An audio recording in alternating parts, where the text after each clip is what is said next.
Hi, welcome to the Sifu Mimi Chan Show. Thanks for joining the conversation.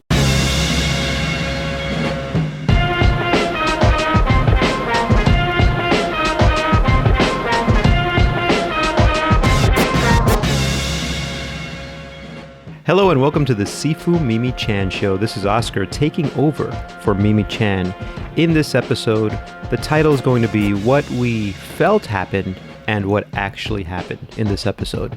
This week, we start off by giving thanks for a lot of milestone events, including Mimi's dad's birthday and the 43rd anniversary of Wah Lum. And then that's Oscar by the way, go down the rabbit hole of revisionism. We revisit Malcolm Gladwell's Outliers. We discuss what we got out of the book, how we are the heroes or the main characters in our own stories, some of my pet peeves, and more. And the favor, as usual, is to please continue to share this podcast with others. It would mean so much if you would also rate it and leave feedback. If you would like to help keep this podcast going and support the work that Mimi does, please visit her website or patreon.com/SifuMimiChan to become a patron of the show. For comments or suggestions, reach out on social media at SifuMimiChan. Hello, everyone. And hello, Oscar. Hello, Mimi. Is that how we're greeting each other now? No, always super formally. Oh, yes. Yes. After I say hello, should my mouth keep moving? Hello! Like a Chinese Shaw Brother, Hong Kong Kung Fu movie. Brother, I can't do it. I can, but I'm going to pass. All right. Speaking of Shaw Brothers, we had my dad over the other day, and you thought it would be fun to put on My Young Auntie, one of your favorites. Yeah, I don't know exactly why I love that one, but I love it. Because there's a really pretty Chinese lady in it. Okay. Growing up, we probably were like, wow, and she does Kung Fu or something. That's a very reasonable... That actually makes a lot of sense. Why I like that movie now. It makes perfect sense. So for those listening, we are here in our home gym again, stretching and moving around, which I think leads to us being a little bit like even more tangential than usual. But it looks like you've got your laptop there. I don't know if that means you've got questions or what's going to happen, but the laptop means that I always have things to talk about. Okay. It's been a really busy several weeks. We went to Portland. You went to Seattle. You did some Strong First stuff. I went to Rose City Comic Con, which our listeners hopefully have seen a lot of those interviews. Lots been going on. And then we had the Wah Lum 43rd anniversary of the Wah Lum Temple, as well as my dad's 85th birthday. We had a bunch of Wah Lum people in town. And we are kind of winding down from that and also getting ready for a big Asia trip. There's always a lot going on. Always a lot going on. You know what's funny is that I personally, me, not you, it's me, hate saying that I'm busy. Right. I know that. Okay. And I don't. When someone says, how have you been? And you go, oh, I've been so busy. I don't like that. I don't like answering that way. Yeah. Normally, I actually don't answer that way. Most people go, oh my gosh, you've been so busy. Right. I think it's because it takes away your autonomy when you say that. Right? Okay. So. But it actually has been busy. Oh, it's been very busy. It's been ridiculously busy. I'm just saying, we're talking just us two. I'm just saying if someone that I haven't seen in a while asks me, hey, how you doing? I really try not to say I'm busy, even if I'm super busy. Right. Because everybody's busy. Everyone's busy in their own way. And also, everything that we do, ultimately, we decide to do it. Right. But I don't know if saying I'm busy means it's negative. It's not. Oh, okay. That's why I said just me. All right. I'm sure we've talked about this before, but in any case, it's a bit of a not a wrap-up episode, but a bit of a, catch-up. Here's where, because we were kind of going strong for a minute there. We had back-to-back episodes, so much that our editing team said, is this a repeat? It's you guys again? I'm like, no, it's us again. We just can't stop talking. So it's been a minute though. What do you want to talk about? Do you want me to? I mean, you've got the laptop open. I have my laptop because that way I'll always have something to talk on. Right. So for our listeners, I mentioned kind of the sequence of events. I would like to speak a little bit on how grateful I am that we were able to have such a milestone celebration with so many people from around the world, because we had people from Switzerland and Germany log on to spend time with us. I think this was the first time I gave a history and philosophy of Wah Lum lecture to kind of the masses, just a multitude of students from different schools that were gathered. And we had workshops kind of with different sifus from all over. And I think it's been a long time since we've had an event like this, but I think it was also the first time that I did that type of lecture. And so I just want to talk for a moment on the amount of gratitude I have for the ones that made it such a priority to be there to help, and then the students who made it such a priority to attend. And not to be petty, but really those who weren't there missed out on something phenomenal. It's not petty because there's always a lot of things going on. What you choose to do shows where your priorities are, and that's not being negative. That's just everything. And in anything that you choose to do, you're making that a priority. And that's another thing that I guess I don't like, is when you say, I just can't be there. Well, I don't know if I don't like that. I guess sometimes you can't. Sometimes you literally can't. Event you committed to, or there's a wedding or something, right? There's certain times you can't. But then there's always things that you end up doing because you have to do it. And so when you have to do something, it becomes a priority. And I'm not saying that this event was on a have to do thing. Yes. What I'm saying is there's always a choice. There's always a choice to do something. And then also there is maybe what it is that when people would then complain about, well, I really wish that I was there. And it's really, well, when you look at the course of a year, because you plan things really way in advance, it's a prioritization thing. Yeah. So I guess that's really what it is. But it makes it sound negative when I don't want it to be, because it was an amazing event. If you didn't go and you're a Wah Lum student, then you really missed out. Right. But that doesn't mean that you don't have a valid reason for not being there. Of course. When I say petty, I just kind of mean it.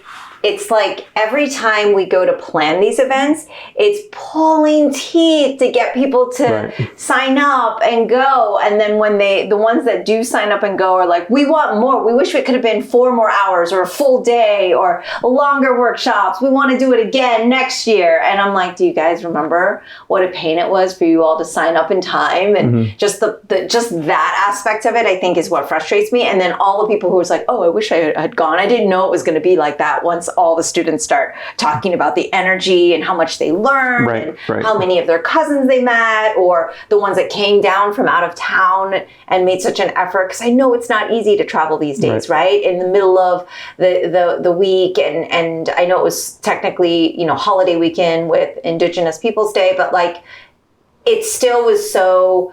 I think I want to put the emphasis on how grateful I am that the people were there, and I hope that they got as much out of it as I perceived that they have, because it was really a special energy. And I think that people maybe who have close family, that have family reunions, that really connect on a special level, like I feel like they may understand what that's like, but on a Marshall sense and a Wah Lum sense, there's a real special dynamic there that's so unique to Wah Lum. And I was just so grateful to be kind of surrounded by that. And I feel like it's me as a Sifu just wishing everyone could experience it, because they would then really have a depth of appreciation for Wah Lum that maybe they didn't prior to experiencing something like that. I just feel like I would want that for all the students, to have that window of opportunity, or that insight to what we have in our system, because you don't get it on a day-to-day. But I think it's more of that, my feeling of wishing everybody could participate. Yep, that makes perfect sense. It was a great event. And you did a great job in your speech. There was a lot of unexpected twists and turns, but that is that is the way of life. But it was a good time. What's funny is people will see you do that lecture and say, wow, you're just a natural speaker and you're so good at it. But it's not, there was a lot of planning, right? You planned it. You thought about what you wanted to speak about. You wrote it out. You kind of timed it. So when things go really well, even if there are unexpected things, it's because you planned for it.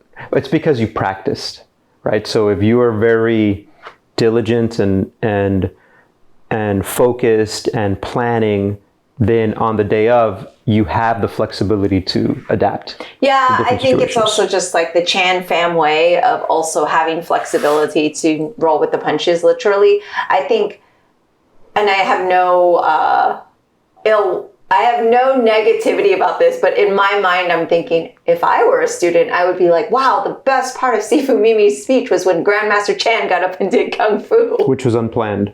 Which is totally unplanned. But, to be fair, that was probably the most exciting part of my speech, which obviously wasn't my lecture. It was just Grandmaster Chan being who he is. And that was exciting for us all. But in any case, to the laptop. It's a perfect segue talking about history, actually, because there's a thought with that. I don't really listen to this podcast that much anymore. You know why? I love Malcolm Gladwell, that revisionist history. Oh, yeah. But I'm not, listen, I love you, Malcolm Gladwell, but I just am not paying for any more subscriptions, right? So every podcast group now has, ad-free. Yeah. And sometimes when things have too many ads, and let's say I was outside this morning and I'm digging in the dirt, I can't take my phone out and fast forward ads. So sometimes I'm listening to things, and if they have an ad, I just get annoyed. Yeah. That is a big segue to this comment of revisionism, which is we all engage in, which is we like to all say, here's what I feel happened, as opposed to what actually happened. Yeah. And we all do it. And I think about how often I do it. I try to always remind myself, because I always paint myself in a better light. Mm-hmm. And I'm talking about if a situation happened and less than 5 minutes later, I'm speaking to you about it, I am repeating that interaction in a way that I know is making me sound better. It's not necessarily a lie, but I am the hero in my story. Okay. And so I extrapolate that out towards everyone else, and I think everyone else does that. Right. And so it just makes me wonder, because I know that I do it, and I know that I make myself sound better than what really happened in a situation. I know that when I hear people say something where they feel they feel like a grievance. That they were wrong. That they were wronged. Or that we just don't have the bigger picture, because it's impossible to have the bigger picture. And so I don't know. That's just a thought that I have all the time, because you and I talk about a lot of things, and a lot of times you're like, oh, well, what happened? I'm like, well, here's what happened. And sometimes while I'm saying it, I'm like, man, I'm making myself sound better than the situation that actually happened. Okay, so a couple things. Two things. One is that I think that when you started to talk about that led me to wonder if this is why we have so many entitled people in the world, because in their mind, they've worked a narrative that is where they are the hero or the victim even, right? And perhaps those of us that try, sometimes successfully, sometimes not, to rethink scenarios and situations and reflect on them, it will then prevent us from heading down that entitlement path or blame game path or anger path when maybe there didn't need to be anger or something like that. I think this goes back to when we have actions and then we reflect on those, we can then try to be as objective as possible so that we can look at two sides of the story or the different picture and then make our best decision, or counsel and speak to others about it to get advice if it's something that's challenging or controversial, but sharing that story, having conversation. And I think this is also why conversation with another human at the end of the day is positive. Definitely. Not just for companionship, but also because then you can bounce things off of one another and say, hey, did I overreact here, or am I right in just flipping tables, right? And sometimes it feels good to have that validation that we definitely should have flipped the table, or I would have flipped the table too. Or we take a step back and say, oh, actually, now that I'm saying it out loud, I realize I was feeling these things because other things happened leading up to that. I had already lost my patience by that point. This person came, asked me the wrong thing at the wrong time. I may have overreacted, or like we have kind of a train of thought that leads us to then the next time maybe make a better decision or just be more conscious of ourselves, right? I think you always say, oh, we always paint ourselves as the hero, or I think you always say hero, and in my mind, I feel like people think they're victims more than heroes. Okay, but either way, I guess the center of the story. Yeah, like the world is revolving around the main character. Yes, and I feel, because I think about this a lot and I talk about it a lot, that I'm just always going to be failing at it. Because just this past Friday in a class, I said something as an instructor. I was like, wow, that was way out of line.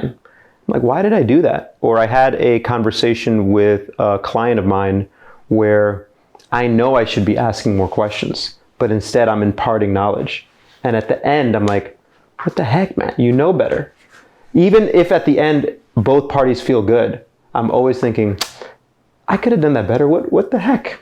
And err is human, right? To err is human. And but I'm saying this out loud, and maybe people think, oh, Oscar, you're too harsh on yourself. I'm not, because things just brush off.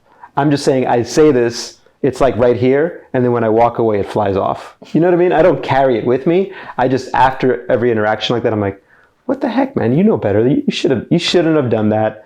All right. And so I guess to your point of like what leads to the positive side of that is that it has led me, hopefully, to be more forgiving of others, because I know that I've been in the past and still currently sometimes very judgy towards other people. And then I look and I go, oh, okay, I at least have the thought right now, maybe not when it happens in real time,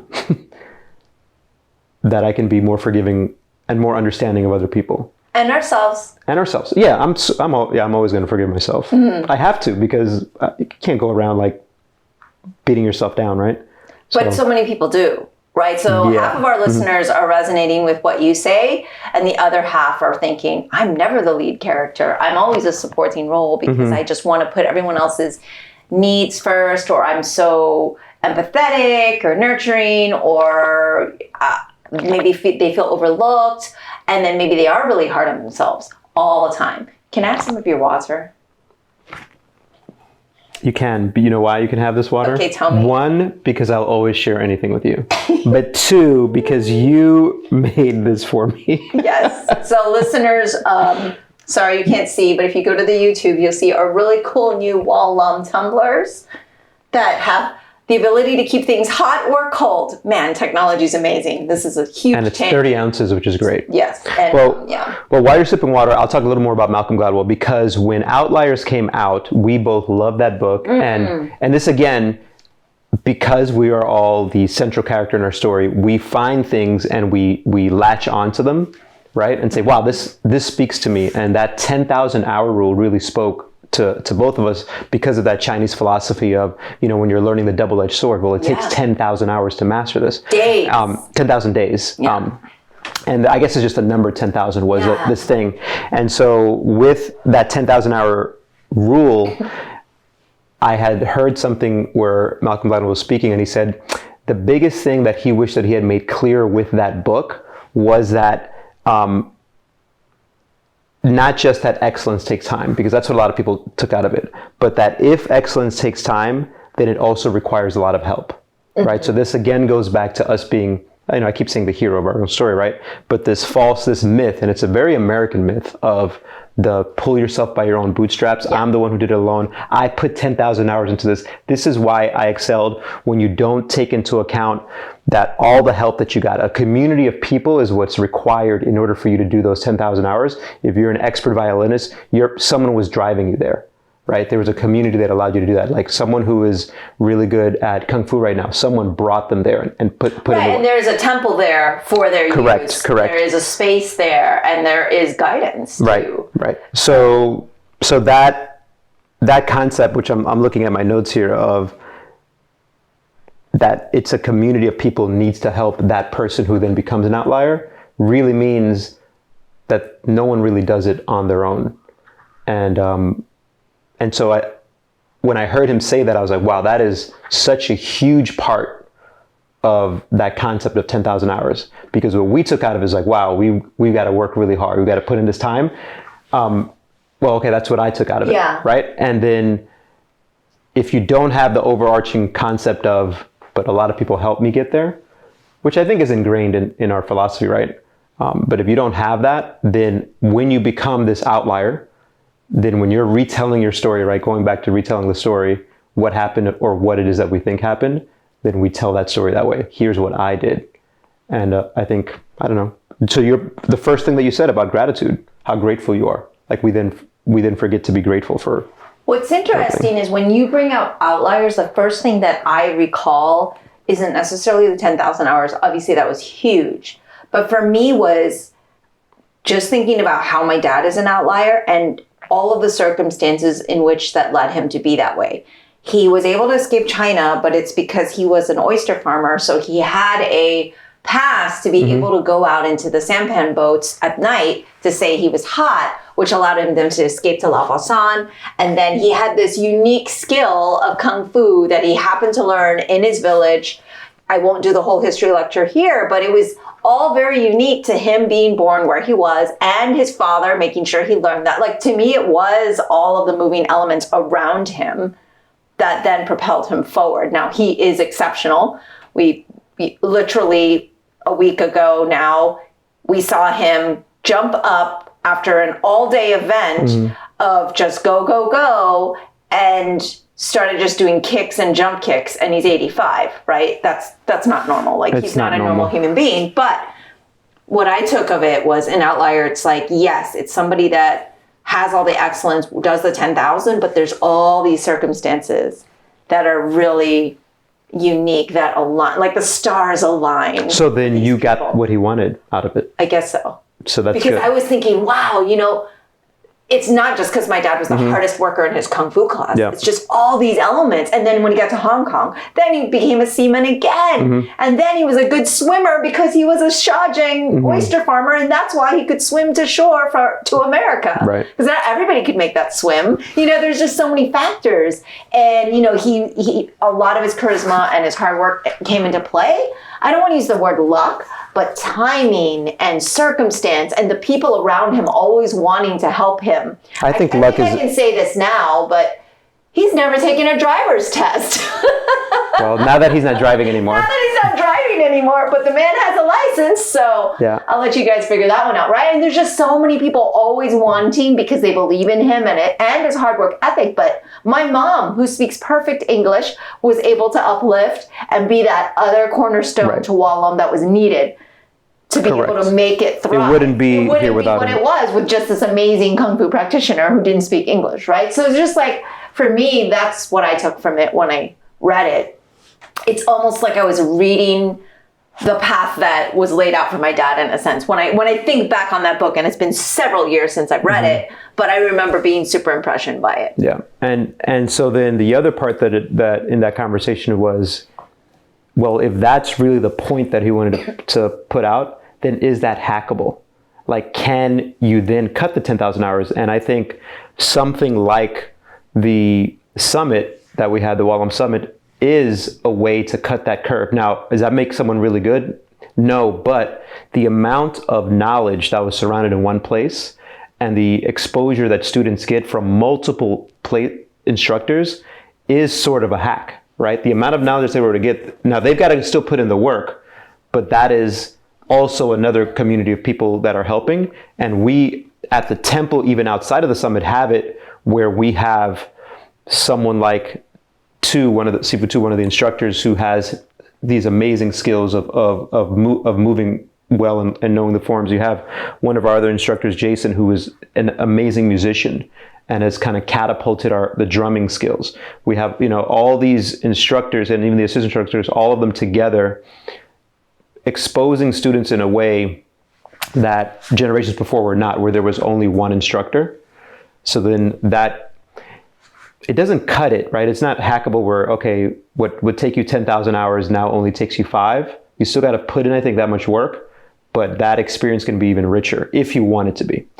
What I take away from what you kind of just said, like was jumping out at me was, say there's a student there, and this will happen, maybe in 5 years, maybe in 10 years, maybe in 20 years, someone will come to us and say, hey, I was at that Wah Lum summit where you had all those instructors, and one of them said this, and it inspired me to do this. And right. Now look what I'm doing now, that I've taken that principle, or it inspired me in that moment. It got me on the path I needed to for whatever it was. It may not even be martial related, because I've heard it so many times.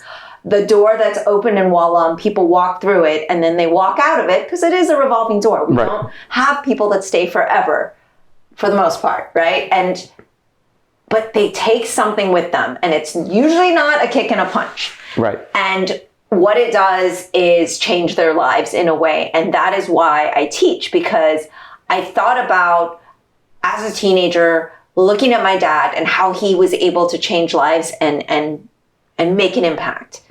Through doing martial arts, there were so many other things that were good that was coming out of that. And so my hope is that all of those people, if even 10% of them, of a couple hundred people, go out and do something amazing. And it was like this moment helped that in some way, whether it was inspiration, whether it was actual knowledge, whether it was just meeting a community of people that then gave them support, confidence, friendship, things they didn't have before, like filling a void. I think those are the things that's like really exciting, is that it's a spark, right? It doesn't have to be, well, this person only has put in that 10,000 hours, et cetera, right? Like, it's like being exposed to that can ignite something and be the catalyst. And I think in the lecture, one of the central focus of what I wanted to talk about was the philosophy of Wah Lum, not just the historical aspects, but how that intertwined and how we came up with our philosophy. It's because the villagers of Shajiang wanted to show gratitude and honor and come up with principles that go hand in hand with Kung Fu training, but who we should be as Wah Lum practitioners. And I wanted to take that and flip it around and like not just apply it to what you all do in the classroom, because when I asked questions, everybody said something that was mostly applicable to in the training hall. A couple people were really great about it, like, oh, I'm kind to other people. I hold the door open. I loved that, right? But then I want them to think about how they can take those principles and then extend them out into the world, because that's how we get things like change to happen with this, especially with this younger generation. They're going to have so many tools at their disposal, almost too many. You just want them to be able to learn how to focus that so that they can then put out some good energy and do something really remarkable, which I'm sure many will. And we will never know half of them that do it. They won't even let us know. But if one or two come back, that would be nice. Yeah. It's that, I guess, that main concept of, if you look at yourself as you're part of this bigger thing, right? As a Wah Lum student, you're part of the Wah Lum system in your school, which is part of something bigger. But even then, how in your lecture you were thinking of, I want people to go out into the world outside of Kung Fu and do things, and then we're part of that bigger community. If we can all kind of have that broader scope, then it would hopefully lead to better interactions, right, on a personal level, which would lead to better things. I'm going to make a big jump right now. Okay. Not a physical jump. Should I move? I was wondering. But it's a big jump, but I think it's the same thing based on these notes that I have. Okay. Okay. There is an article. This is all in that same talk, by the way.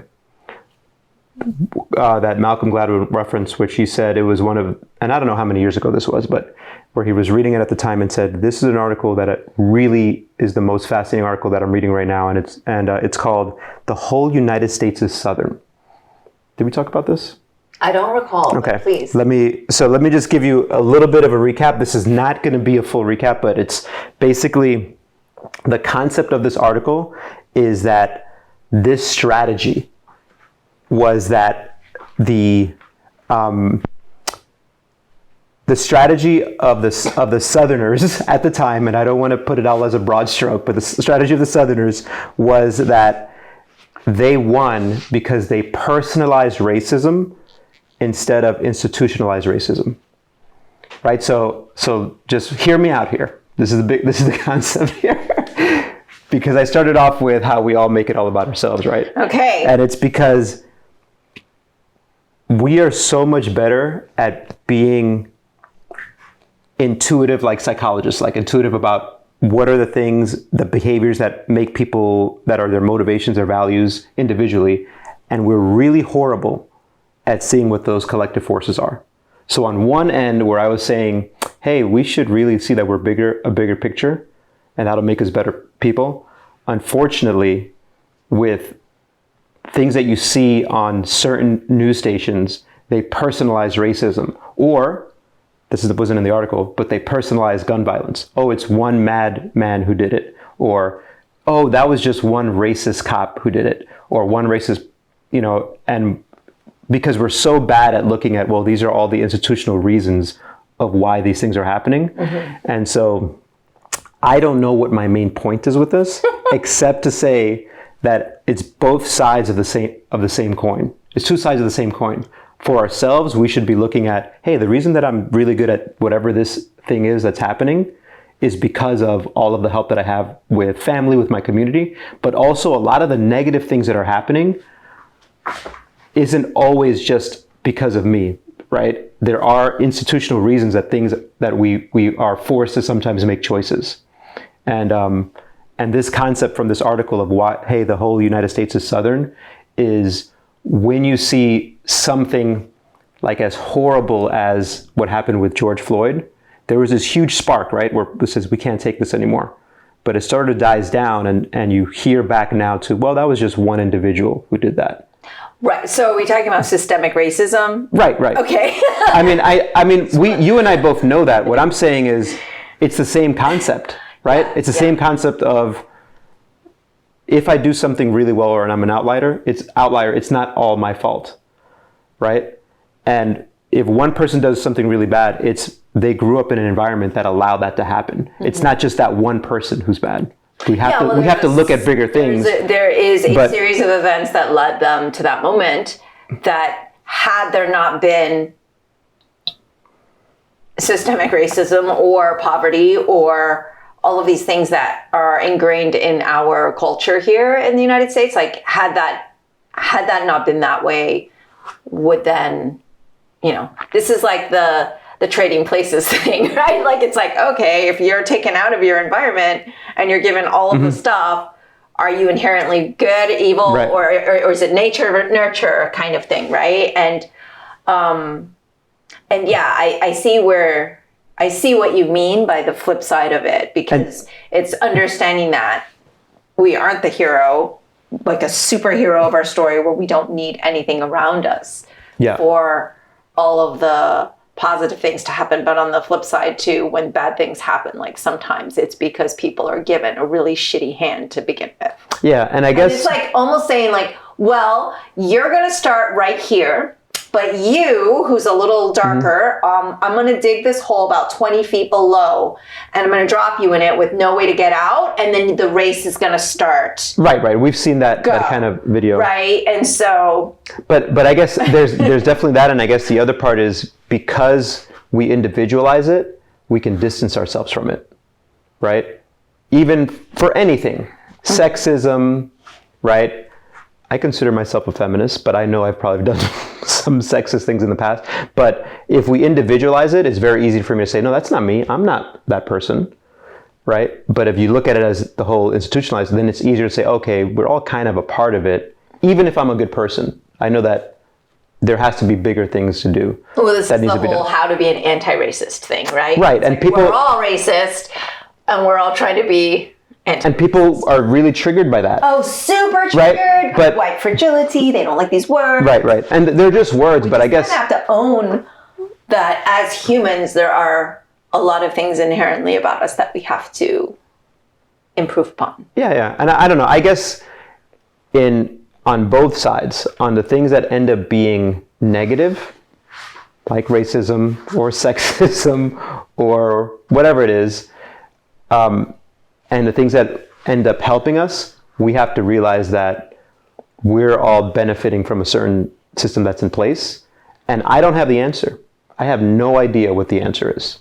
But I think it can start with realizing, like what we talked about in the beginning, which is, oh wait, I'm revising my history based on what I think happened, as opposed to what actually happened. Yeah. And just constantly questioning yourself can then lead to hopefully some more empathy for people, which then, it's like that domino effect, but that's only the start, right? I don't know if that's really the answer. I have no idea.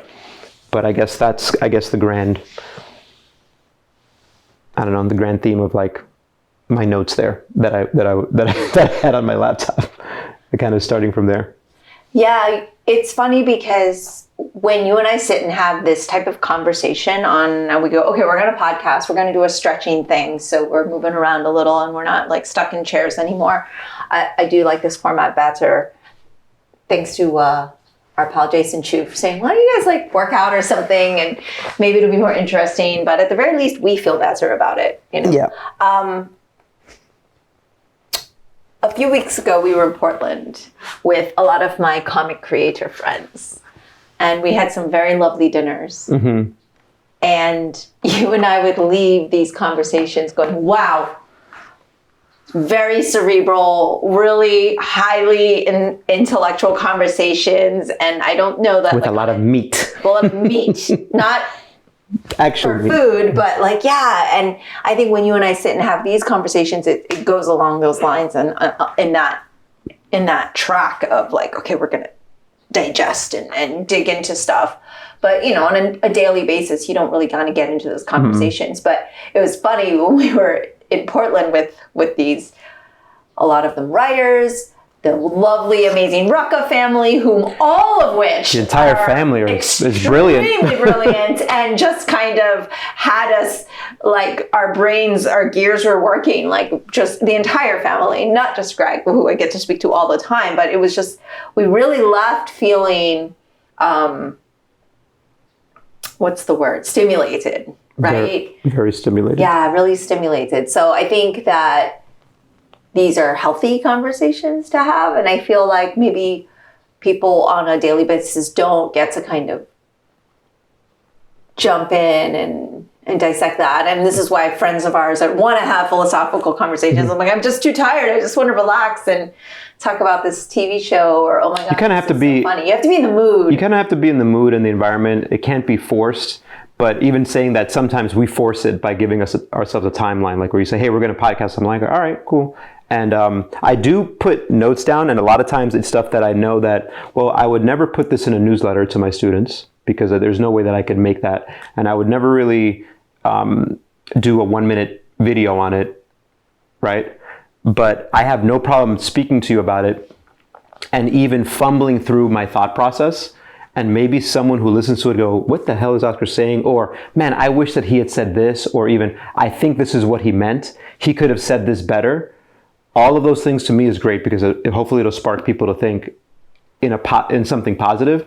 I don't care at all at how much I'm fumbling through what this thought process was that I had, right?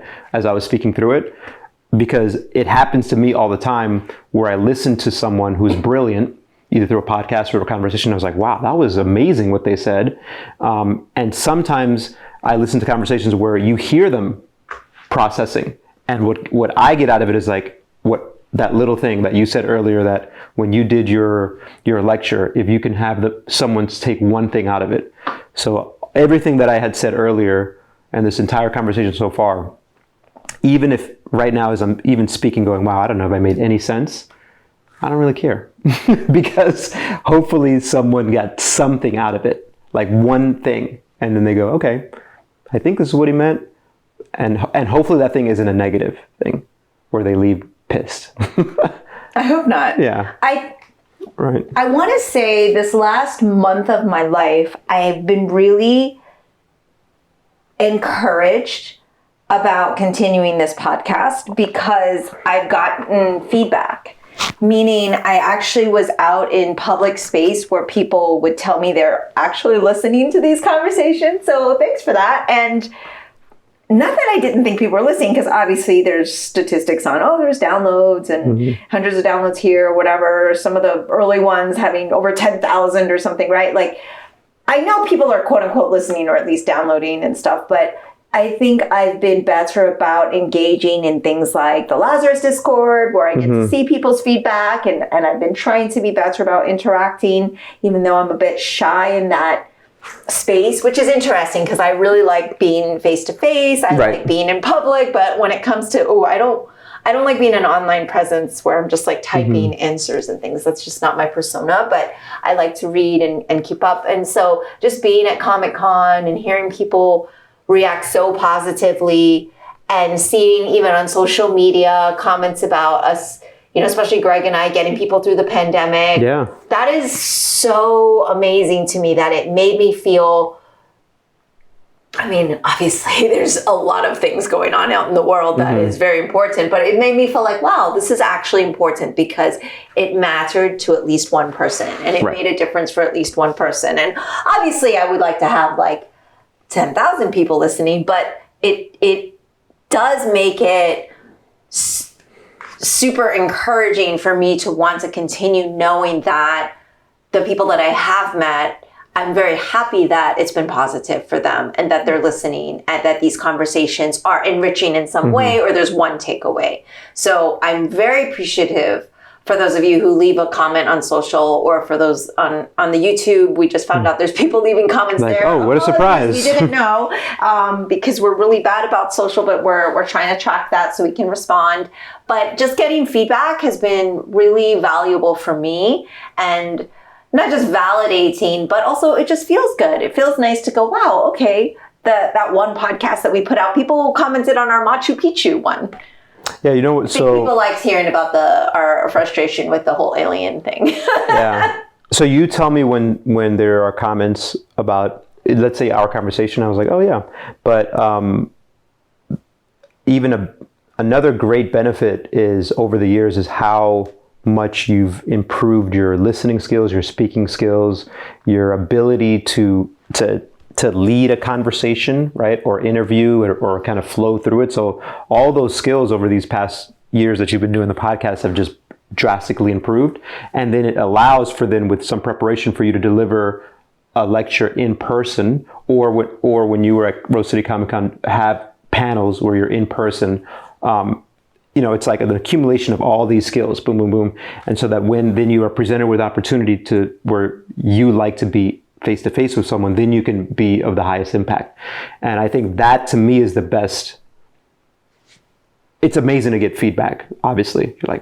It feels really good. But to me, the best thing is that it's just you continuously honing this skill, which will then eventually spark that one idea in someone. It could be this conversation, or it could be you're just even more prepared when you're in front of someone face to face. And that's why I kind of went back. I said what I said earlier as far as I don't really care like me fumbling through it, because when I then have a similar type of conversation in person, maybe I'll be better suited for it, right? I would have practiced it a little bit. I can do it with a little more empathy. I can listen more. And it goes back to also why a few weeks ago, I had told you, I was like, I'm just unfollowing everyone from social media and I'm only posting for myself, for my own benefit, for like, how can I improve my skills in communication?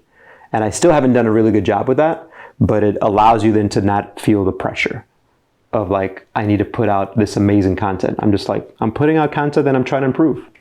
So. While you're speaking, I had a thought and now I think I've lost it. This happens a lot. To be a little behind the scenes for you all podcasters. As an interviewer, sometimes I really want to be an intent listener. And so therefore I'm not thinking about the question I have next or what I want to say, because I'm just absorbing, and then I've lost it because if it goes for a certain moment. Well, you're also not taking notes. Sometimes don't you take notes when you... I try to take notes, but I feel like when I have looked back on those, because it's Zoom and it's so flat as it is. Like, so if you're looking away, doing this or looking away, I feel like it looks so horrible to be off camera. Like, let me type this thing. It would probably benefit my editors if I took better notes so that they could go, okay, here's the quote I want you to pull for the quote card. Or I try to be so intent on it that I often get lost in that.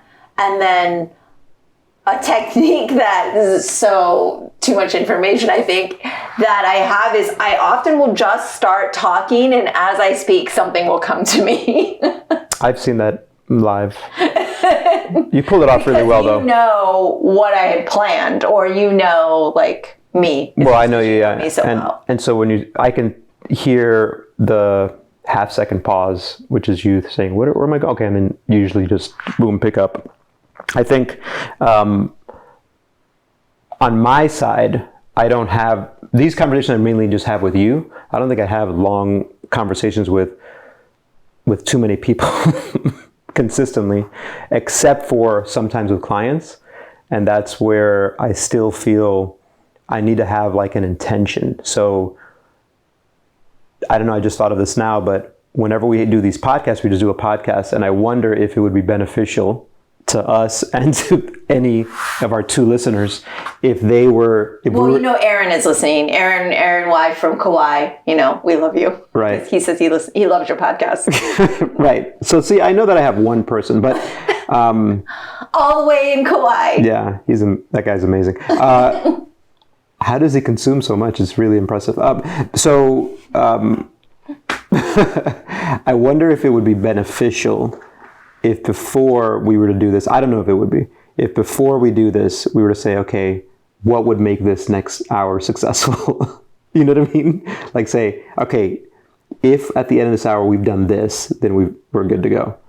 I don't know if it's beneficial, and let me tell you why. Because whenever I listen back to these podcasts... Go on, let the audience know, hero. I listen to every single one that I listen to all your podcasts. I never listen. I listen to all. So I don't listen back, and I don't even edit these anymore. Thank you, Jake. I listen back. Yeah. Yep. I listen to all your podcasts. Okay. Thank you. And even this live conversation, whenever you release it, I listened to it and I was like, that was dope. These 2 guys are amazing. What chemistry they have. It's almost like they've been married for 100 years. I don't know. Okay, there's definitely some vanity, right? There's definitely some weird Okay, he doesn't vanity. believe this, but I do believe Oscar likes the sound of his voice. I do. And then, I actually believe he likes the sound of my voice, whereas I hate the sound of my voice, listeners, just so you know.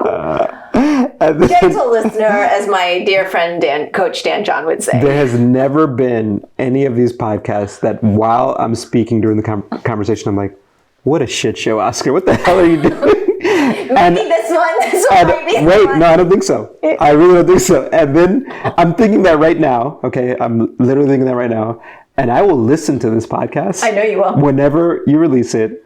And I will tell you, I was like, that podcast was dope. That is definitely going to happen. Both things are happening. I'm like, what the hell am I saying? I sound like a bumbling idiot. And when I listen back, that was legit.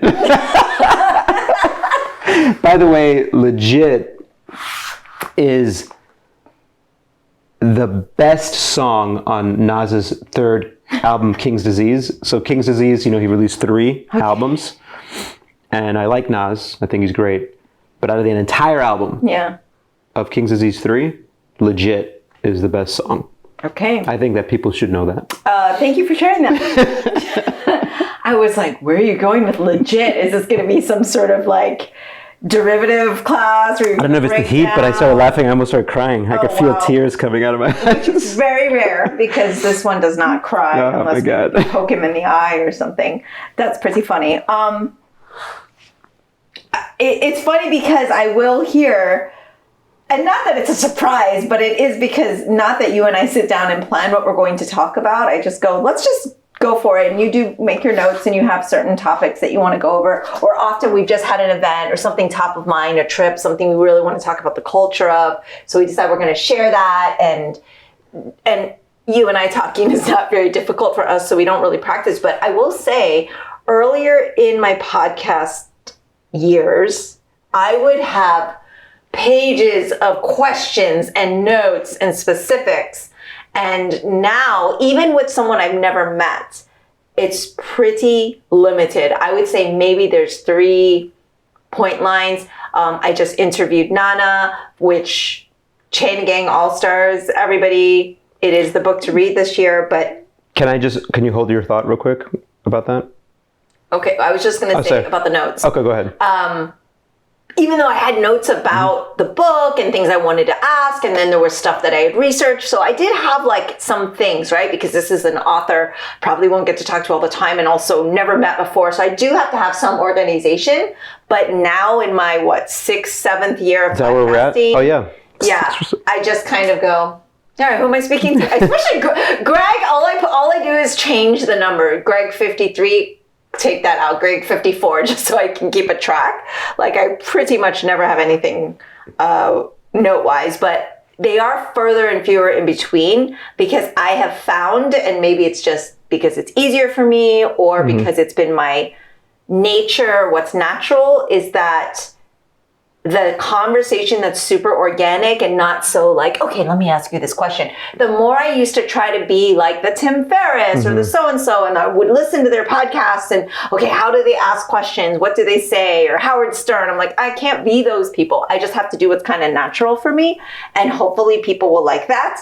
And since I've been getting pretty decent feedback, it makes me feel, again, that validation that what I'm doing is well. And in no way to make other podcasts seem you're making it natural for you. Natural for me. Right.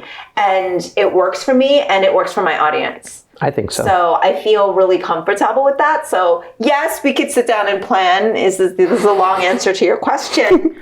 But I don't know that we really need to. No, that's why I said it. And even while I was saying, I was like, we're not going to plan anything.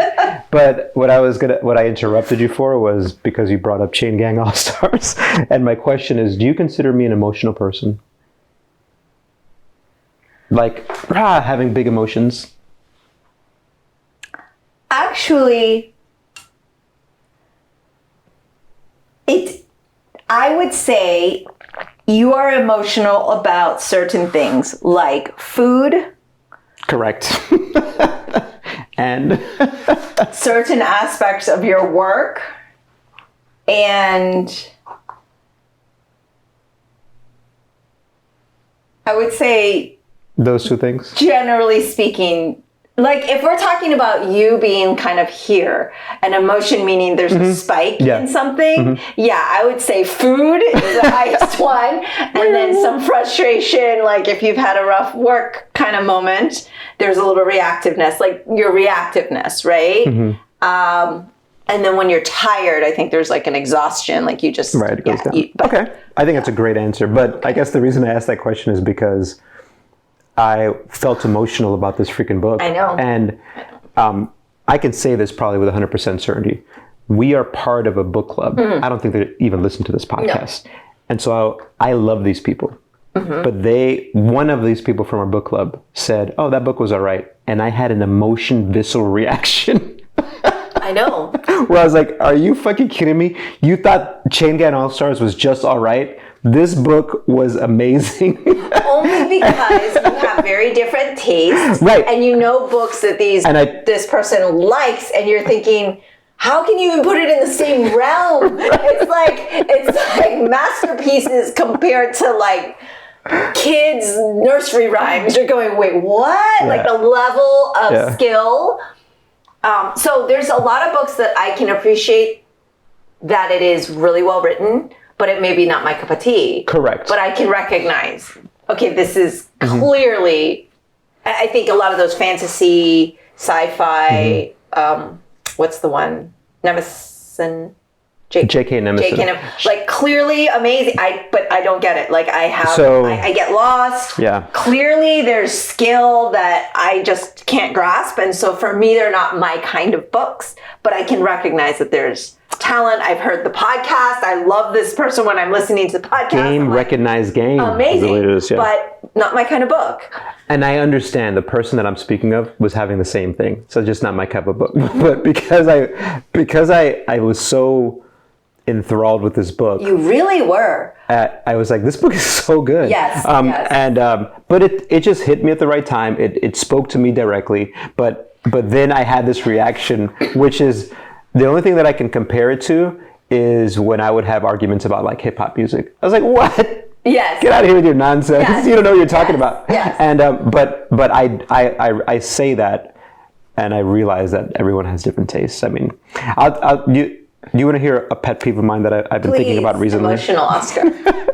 This is skip. I'm jumping ahead to something else. We've talked about this in the past. I hate is a strong word. I really dislike when a student, a Kung Fu student, especially a quote advanced student, says, "Wow, that class was too easy." Okay, this is coming out of left field, right? Because I'm on this train of like what things that irk me. Okay. New podcast title for today's episode. I think that advanced martial arts practitioners should be able to manage the intensity of any class on their own. And when someone has been doing martial arts for years and they take any class from what would be considered a beginner class to an advanced class, they should have the ability to scale that class while they're in it with their intensity, their intention, their moving of the body mechanics. And this is top of mind because I'm going to write an email newsletter about it. All right. And it just kind of irks me whenever I would hear that in the past. Oh, that class was too easy. I would be like, are you out of your mind? Well, my thought is just that they're a neophyte and they know nothing about themselves, how to move with intent. They're not there yet. Right. They're just not at the level of totally in their martial arts journey where they understand what they should be doing to benefit themselves. Totally understandable for, I think, anyone in the first 3 to 5 years. But 5 years to me, I think you start... It's disappointing, but honestly not surprising. It's disappointing because I'm like, we are failing you as instructors. It all comes back to me. Don't you see that? So... And I don't know. It's this thing where I was listening to something with this isometric training. Okay. And the person said intensity is needed for adaptation, but also over time, you should be able to scale the class, make it easier, make it harder with your skills. And it just had this spark in my memory of someone like turning to me at the end of a class going, well, that class was kind of easy. A class that I partook in. And I'm like, you're crazy, man. Don't make me lose our respect for you. What's wrong with you? That brings up a good point, though, because it's really disappointing. This was someone who had been doing Kung Fu longer than I have. It's disappointing, but not surprising. And even for people who have been doing things for 10, 20 years, because there is just... Unfortunately, I feel like because of my exposure level to what I have been exposed to in Wah Lum from my dad's journey and seeing what he's been through, there's just no point in time where you can feel safe from disappointment. Regardless of how long you've known someone. So 2 hours ago when we did Tai Chi with your parents, I was doing Tai Chi with your mom and your dad, and we're doing it at the house, right? So there's like walls in the way, and it's making me adjust my stance. Yeah. And in my mind, I'm like, oh no, she's gonna see that my stance is off. Uh-oh, here it comes.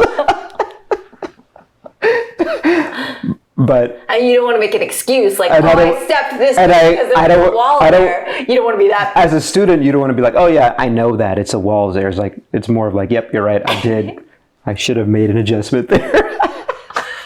But I'll tell you what, this one today was great. I had it was a good vibes doing the Tai Chi. Your chi flow was on. Oh man, that is a whole, you need to write that down one day as let's talk about the weirdness of just Kung Fu and Tai Chi. Like as far as like how many hours you got. Right. But anyway, that is going to be my next email to our students. Okay. The title is, that class was too easy, ? Oh. And then I'm going to do a little rant, but in a nice way. I need to come up with a good rant catchphrase for you, like I have Ruckarant, like it wasn't really hard because his name is great Rucka alliteration. and it's just alliteration. And I mean, I consider myself so brilliant for something that was so naturally. It's actually really good though, because it flows nice off the mouth, like Ruckarant. Yeah. So I got to think of one for you because it's more like. Don't overthink it. A Vex kind of thing. For me, it would be like Vex, right? That would be because I always say I'm a Vex, but I'll have to ponder that. It's not coming as quickly as you would want. As quickly as I would want. Yeah. I think I'm going to overthink it. Yeah, don't overthink it. Let's bring it back to where we started. Okay. Which is everything that happens, it's all about us. All right. And with that, everybody, it's as always a lovely time talking to Oscar. Likewise. Thank you so much for this. I can't wait to hear this. For you viewers, I did a little bit of stretching today. I tried to get some moving around, and it's just really gloomy here in Orlando, and so it just kind of made me want to kind of lay down and take a nap while talking to you, or like lay down, and I don't know, that would have been appropriate. So stretching was minimal, but love to hear your comments. Leave us some feedback because, as you've heard, I love feedback, and positive only, obviously. And for me, leave feedback or don't, because obviously I don't care. Because I'm going to listen to this podcast later. Say, man, we're done. Yeah, and I'm going to I'll probably walk into wherever you're in, put my hand up and be like, and high five you, and you look at me and say, you listened to the podcast, and I was like, yeah, and it was great. Oh my gosh. All right. Well, thanks as always, and we'll catch you all next time. Bye. That's all for today's episode. Thanks for listening to the Sifu Mimi Chan Show. Please subscribe and rate my podcast on your platform of choice and leave a review. You can become a patron of the show at patreon.com/SifuMimiChan to help keep this podcast going. Follow me and interact on social media at Sifu Mimi Chan on Instagram, Twitter, or Facebook.